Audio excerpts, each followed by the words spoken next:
Hindi ka bibigyan ng Diyos ng isang gawain o ng isang pananaw kung wala kang sapat o katapat na kakayahan para maabot ito. Totoo na hindi ka kayang paniwalaan ng ibang tao, hindi maniniwala sa iyo ang mga taong nakapaligid sa iyo dahil mataas yung pangarap mo.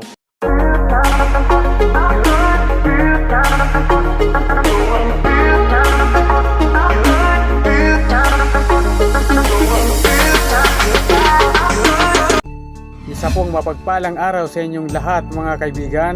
Sana'y nasa mabuti kayong kalagayan sa mga panahong ito. Welcome po kayo sa ating YouTube channel. Pero kung matagal ka na dito, salamat po sa inyong pagtitiwala. Ngayong araw na ito, ang gusto kong ibahagi sa inyo mga kaibigan, ang gusto kong maunawaan ninyo ay patungkol po sa kakayahan. Ito po ang isa sa mga prinsipyo o pamamaraan para maabot po natin yung ating tagumpay. Noong nakaraang mga video mga kaibigan, tinalakay natin ang patungkol sa kalsada, patungkol sa passion, patungkol sa mga tao.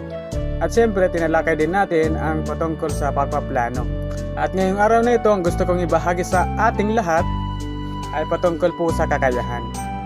Hindi natin maaabot o mararating ang ating tagumpay, yung ating pananaw, kung wala tayong sapat na kakayahan. At para maabot po natin mga kaibigan ang ating pangarap, yung ating gustong maging, kailangan natin ng kakayahan. At gusto kong sabihin ito sa inyo mga kaibigan, na hindi magbibigay ang Diyos ng isang gawain sa iyo kung wala kang sapat na kakayahan para maabot mo ito o magawa mo yung gawain na ibinigay sa iyo ng Diyos. So yung kakayahan mo ay sinadyang ilagay ng Diyos sa loob mo, kasama ng pananaw o ng gawain na ibinigay sa iyo. Lahat ng gawain na ipinakita sa iyo ng Diyos, ibig sabihin, mayroong kakayahan na nakatago doon. Lahat ng ipinakita sa iyo ng Diyos na gawain, mayroon kang sapat na kakayahan para magawa mo o maabot mo ito. Ibig sabihin mga kaibigan, kung ano man ang ginagawa mo ngayon, kung ito'y galing sa Panginoon, kayang-kaya mong abutin ang mga ito.